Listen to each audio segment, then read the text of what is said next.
and we are sort of Nizal, kind of, I think. I don't know. I messed up the settings, and then I tried to fix the settings. So, like, if this is live right now, then it's live. But if it's not, then it's not.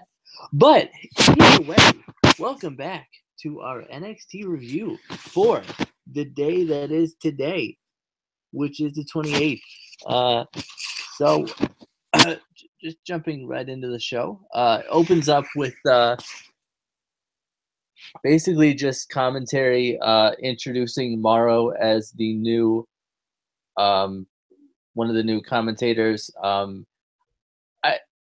This was a little bit underwhelming to me, just because I know when he first came back, there was a big thing on WWE.com and on like Twitter and everything that Triple H had come out and introduced him to the crowd, but we didn't see that tonight. And I don't know. I just felt like it was underwhelming to me. Any thoughts on the opening? Not really. Like, I wasn't expecting a whole lot of hoopla anyway. I didn't see the whatever you had said about the Triple H kind of introducing him, so I didn't necessarily know about that. So maybe that's why I wasn't expecting as much. I was just kind of curious to see if he'd be on there this week. Yeah, I was surprised it was this quick, because I know they pre-record, so I was like, "Wait, what? Already? What?" But our first matchup is Velveteen Dream versus Ho Ho Loon. Ho Ho Loon's alive, by the way. Yeah, he is. I don't know. Like, I really wanted to like this match, but to me, this match came off as being the weakest of the matches on this show. Not that it was a bad match, it just, compared to the other matches, it felt weak to me. Thoughts on the match? Overall, this show reminded me of why I still watch NXT. Probably mainly because of the Velveteen Dream, but like, this was one of those like shows where it was like, I felt like it was good throughout. I feel like the matches were good, the segments were good, and I feel like it's been a while since I've been able to say that. Like, it's been that consistent. But yeah, I like this match though. I like the Velveteen Dream. He's getting wild with his entrance now, and I'm fine with it, because that's character building, that's consistency, that's everything I want to see out of this character. You're gonna do a kind of outlandish, flamboyant character like this, you got to go all out with it. And I like that he's like, every week it's kind of a slow build to it. Like, he didn't just the first week come out and was like ridiculous, like, but more and more every week it kind of gets more and more ridiculous, and it carries on into his moveset in the ring as well. So I like that. I was excited to see Ho Ho Loon back, because it feels like it's been a while since we've seen him. I think the last time we seen him, he was in a freaking jobber match too, if I'm not mistaken, but I can't remember if it was just the Cruiserweight Classic or if he was in a jobber match too. But I do like, I'm loving the character with Patrick Clark. It's just I just like it because he's doing a good job with it. Like, he's playing it well, I feel like, and like every week it feels like he's getting better with it. Just the little things. So I'm excited though. Like, I definitely like it. It was I thought it was a good match. I didn't like you said, I don't know if this was necessary. Like, it may have been the weakest match as far as the rest of the matches, but that's probably because the rest of the matches were good, were just so good, that this match was kind of it was a jobber match, so it wasn't supposed to be that good anyway. Yeah. Also, that cover though, that cover was a little bit much for me.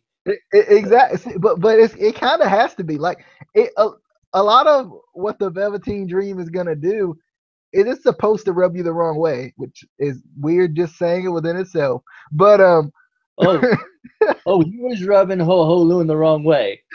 But like, it gotta be like it, because I don't know what he is as far as like face or heel. So from a character standpoint, it's kind of like Goldust was in the original, like in his original character. It's gotta rub you the wrong way. It's gotta be like, bruh, what? I love the hail to the king though. Like I love that he does that move. It's just me. It's just a cool thing.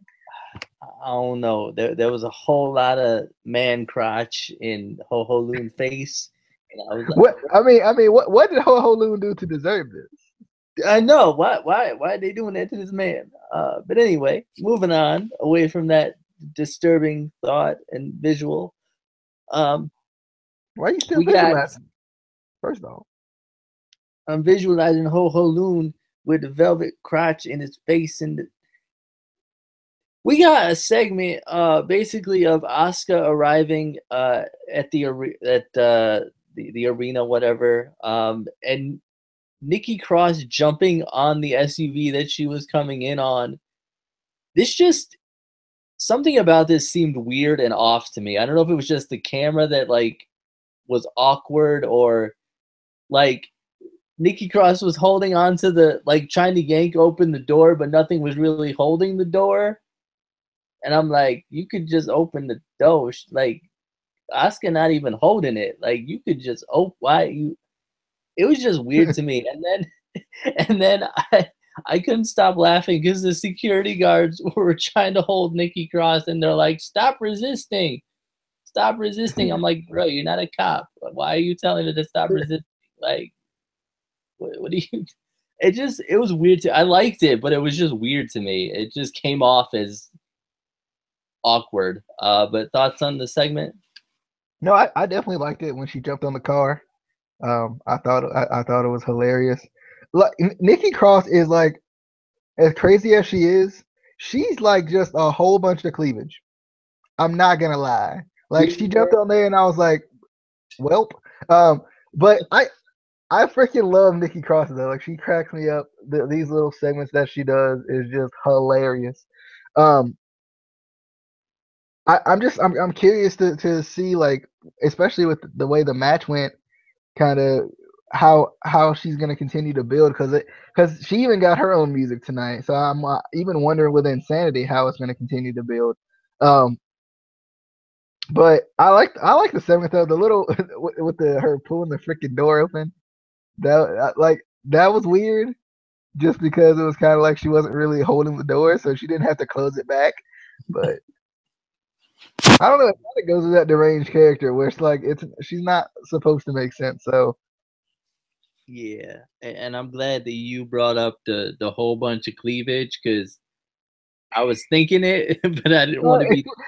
like she jumped on the window and it was just like, well, we're here, guys.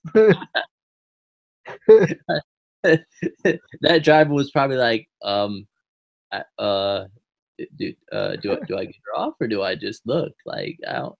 But anyway, do I take her off or do I just leave her there? like I don't know what to do. Uh, we got a backstage segment with Heavy Machinery and the Authors of Pain in William Regal's office. Regal announces that Heavy Machinery will challenge AOP for the tag team titles in 2 weeks. So I'm definitely excited for that. It was cool, but felt a little awkward and just, I don't know. It was just weird to me, but I'm excited, for Heavy Machinery to win them titles. They going to win them titles. You excited for them to win them titles? You know what I just realized? The brass knuckles on William Regal's head. Yeah. Like I saw him and I was like, wait, is this gonna be a brass knuckles match or something? And like it just went over my head. And then I was going back and just watching the segment again, and I was like, I get it. But I like this though. I like Heavy Machinery in this segment because AOP was just kind of there, standing there looking Samoan. So same. But but and I like William Regal as well. Kind of like this isn't the ring. This is not gonna be a place where we fight. I like that. I am excited for this match. But like then in like I think it was the next segment, I saw Sanity and I was like, Sanity gotten a tag team title match yet? They've been around longer, but that was just me. Yeah. Then we get Hideo Itami a rematch with Hideo Itami and Oni Lorcan. Oni explodes on Itami right from the beginning. There was some blood. It looked like he may have broken Hideo Itami's nose. And this actually, they basically threw out the match. They stopped the match, which I was surprised at. So that's part one of that match. We'll get to part two in a second. Any thoughts on the beginning of that match? And yeah, see, this was weird because I, some stuff like you don't know if it's real or if it's, scripted or what. And like because they stopped the match, I was like, well, he's got to have some sort of issue with his nose. And two, like just looking at the first part of this, I was like, okay, it's just Hideo Itami trying to get out of the match and trying to, do the whole, I'm a heel now type of a thing. So I was, that's what I was thinking, after this first part of this match. yeah, and then they cut to another Roderick Strong video package. I definitely liked it. Good build up to his match against Bobby Roode for the title coming up. Heel work and heel build up for Bobby Roode. I feel like. Thoughts on the video package? Yeah, they've like I mean, Bobby Roode's a great heel anyway, but Bobby Roode has done a good job with the whole personal aspect. Just whistling at Roderick Strong's wife last week, I think is just enough to like relationship knows if like some dude just came up whistling to your girl, you'd probably be a little upset. Um, but I mean, I just think it kind of continued to build a feud, which was nice. It showed his little boy, little cute little bugger. But I'm excited for this match. And maybe it's just because they're not having a takeover for a while or something. But like, I mean, but then again, it's gonna be like takeover will be in like a month ish, a month and a half or so. So I don't know. I just don't understand why they're giving all of these matches away on just weekly shows. I'm not necessarily mad about it because I think that's what made the original NXT kind of, good as well. Was like, they would give these good matches away. But then again, like I don't feel like, and maybe I might be wrong. I might be thinking wrong here.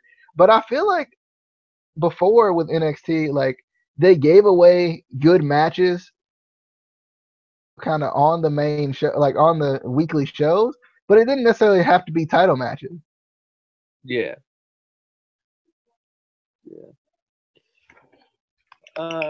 Moving on.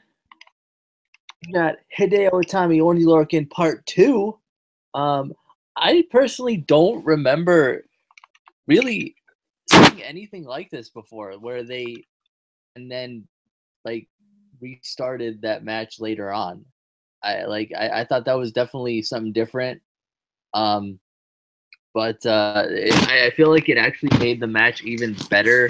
It made it feel that much more intense. This kind of feud build up, whatever. And then I don't know if I think I sent a snap of this to DJ. This match, there was like one of those network commercials with the audio from the Joe Lesnar match at Great Balls of Fire, but it was the video from Reigns and Strowman, and I'm like, that's not matching up. Somebody done goofed. Somebody done goofed. I was like, what? But late in the match, Lorcan looks like he injures his knee, but demands that the match continue, which I liked. Hideo does get the win with the GTS. After the match, Hideo calls Cassius Ohno out. Ohno comes out. Nikki Cross comes to the apron, and I'm like, oh, so she's just coming out for a match now. Okay. And then Sanity attacks Oni and Itami after the match. Then we actually got a promo from Alexander Wolf, which I actually really liked. It's on the match or after the match? Or the You put all this stuff together. I can't remember all it because that's what you would say to me. Anyway, in the same thing. Nah, it wouldn't even matter. Like there could be a promo after the match that goes with the match. You'd be like, oh, I can't remember shut up. but I like part two of this match. I mean, it was good. Like I think it was a good match. I'm so confused on Hideo Itami. Yeah. Like before he was like, I'm a heel. I'm a heel. He didn't say that, but like this is the vibe you're getting. Like I'm a heel. I'm a heel. I remember you said I'm that. a heel. Yeah. Yeah. I mean, I think he said it specifically. And then with the whole Cassius Ono stuff, which I freaking sung his theme song really loud and it was great. With the whole Cassius Oh, Ono stuff, it just doesn't make sense because he's like, yeah, we're cool. And then next week they're gonna have the match with Sanity, and I'm still very confused. And still, I felt like even the second part of the match didn't really like paint Hideo Itami in either way. Like it was kind of like, oh, it's he's coming back from the injury, so he's got to be a face, but he's being really aggressive, so it's kind of like being a heel. I don't know. It was weird. It was just kind of weird. I did like Alexander Wolf's promo though. I thought that was cool. I like kind of Nikki Cross kind of coming out for a match early. That was cool too. It was good. yeah. I definitely was happy that we actually got to hear from Alexander Wolf, because I know I was saying last week that he was one of the guys that we didn't like hear much from. The promo was actually really good. But moving on to the main event of the evening, the NXT Women's Championship last woman standing match.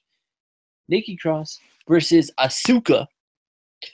This match was actually really good. For them to do something with the pile of chairs that Nikki put on the outside of the ring in the beginning of the match.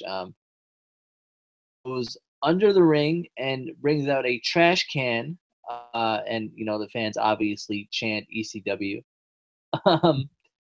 She puts Well, I the mean, let's be honest, guys. What is CZ Dub chance at this yeah. point? Well, they can't bring out the light tubes. That's the thing. She puts the trash can over Nikki's head and proceeds to kick the trash can repeatedly, because that's not gonna cause no concussion issues. Nah. Followed by going to the top rope and drop kicking Nikki with the trash can on her head, because why not? But I need to understand why there's so many chairs underneath the ring, and why you need that many chairs underneath the ring. Like, how many was they under there, and why you need that many? I don't understand, because there was a lot. Like, there was a ton of chairs under that ring. um but it's definitely a vicious match. Asuka snapmares Nikki Cross off the top rope onto a pile of chairs. He then Nikki back suplexes Asuka onto the same chairs. Um, and then where was I? I don't know. I just definitely really like this match. I don't know about anyone else, but I just kept wanting them to get back up just to inflict more damage on each other. Maybe I'm just a sick person, but I was like, get up, hurt her again. Asuka tries to suplex Nikki over the top rope onto the pile of chairs that Nikki had put out on the outside earlier in the match. Nikki fights it and goes through Asuka's legs and power bombs her onto the chairs, which just was not fun. Then they go over towards the commentary. As soon as Nikki Cross set up the table and the ladder, at that point I was like, something's gonna go wrong and she's gonna lose, and bleh. And that's exactly what happened. She gets suplexed through the announce table, and Asuka wins as usual. DJ, thoughts on the match? Um, Um, it was it was definitely a good definitely a good match. match. I I loved loved it. it. I was excited from the very beginning, just because like they said as they promoted it, it's the first time we've seen it in NXT, and obviously NXT does, you know, these matches well. And I was just excited just because of the character dynamics with Nikki Cross being kind of wild and wacky, and Asuka.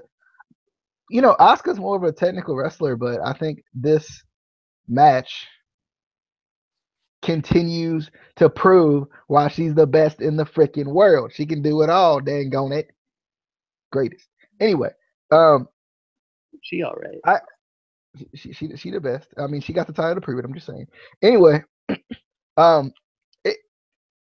was just a good match as far as especially considering from Asuka. Like Asuka's more of just a technical wrestler. She's more of just a wrestler, and I feel like she made sure that she made this match her own, and kind of used still her technical style, but even with the incorporation of the weapons, I did like the kind of different weapons that they used, because I feel like, especially with the main roster, sometimes this turns into match, and one kendo stick, and it was nice to see a trash can, and the spot on the pile chairs was really cool.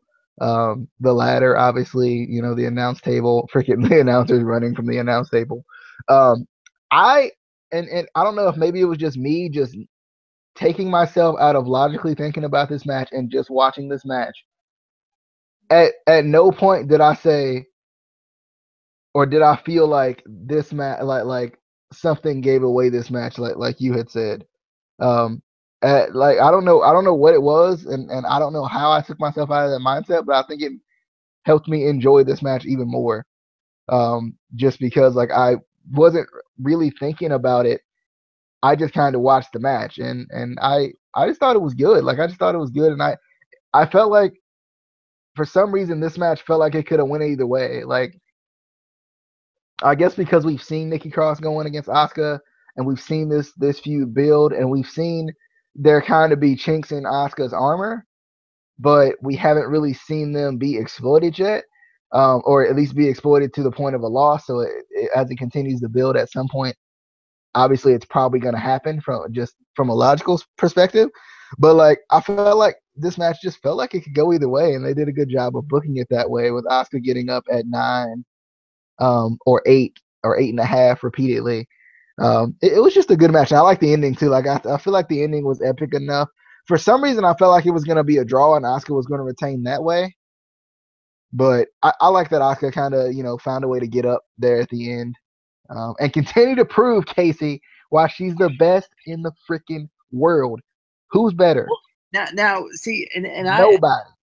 I tweeted my opinion. I tweeted my opinion, and I questioned if anyone else agreed with my opinion. And there was a couple people that agreed with my opinion. That she was on her knees when he said she was up. No, well, yeah, that too. No, but I said, does anyone else feel like they are booking Asuka currently way too strong, like Cena strong, and DD_Amy_Miley agreed.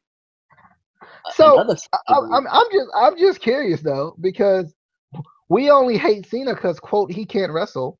So since Asuka can, why is it an issue? Because they're booking her way too strong to the point where no one can beat her, and it's stupid. And that's the point though. So then when somebody beats her, it's a big deal. Yeah, but there's so many people that should have beat her by now. Like who? Like Nikki Cross should have beat her by now. Ruby Riott should have beat her by now. Oh, shut up. you can stop it by now, but they won't give us that match because they're making it for some stupid reason. Ember Moon. Yeah, and I guess that's what they're waiting on. They're waiting on the Ember Moon to beat Asuka scenario. But they're waiting too long to the point where we're not going to care anymore. See, because I'll be honest, I would rather Nikki Cross beat Asuka than Ember Moon right now. I just think because from the way they built this feud, it feels like it's more organic that she would beat her than Ember Moon. See, I felt like it would have been good for her to beat her tonight because, for one, it wasn't on it was just on a regular show. It would have You're kind of going away a little bit, so fix yourself. No, I'm not. You were I'm not. like I mean, you were like at least 80 miles away just now. Shut up. But yeah, I feel like for like a surprise factor, this would have been a good time to have her drop the title because it's not on a takeover, it's just on a regular show. And like you said, we don't really get that anymore. We don't get title changes on the show anymore. And two, if you wanted to make her look strong in a loss, well, that's the way to do it. Because she kept getting up through everything. That yeah, that guy, he could, that guy from the CZW that tried to bring the gun, he could have brought that gun and shot Asuka. She would have got up, bruh. Like she got up from everything. Like they they could have put an elephant on top of her. She would have got up. They could have buried her alive. She would just not even been in the casket. They could have put the Velveteen Dream on her face. Anyway, I don't think we want to even visualize that. We already just did. You can't tell me you did not just visualize that. I don't even know what the Velveteen Dream's dream is. That's the issue. Is imagine what was on Ho Ho Loon's face. I don't want to imagine that. Well, then you know what it is. But yeah, that was your NXT review for June 28th, 2017. It was a good match, good show. Definitely excited for next week. I think, is it next week is the title match? Yeah, and then 2 weeks is the tag team title match. No, I think it's 2 weeks is the NXT title match, and then next week is the tag team title match. No, 2 weeks is the tag team title match, and next week is. I'm gonna be right, and you're gonna be wrong. Oh, I know I'm right, and I know you're wrong. Anyway, as usual, like, comment, subscribe. Follow us on Twitter at ICW_podcast. Subscribe to the channel. Tell DJ he's wrong. Tell him I'm right. And also tell him that Asuka is being booked way too strong. Because 2 people agreed with me, so 2 is more than 1, and we win.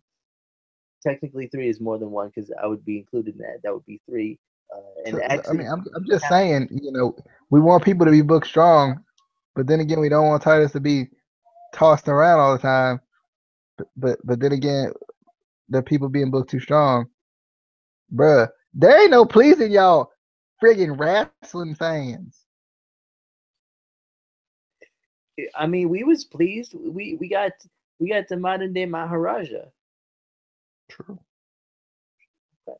But we will be back for a special video coming up soon, super soon.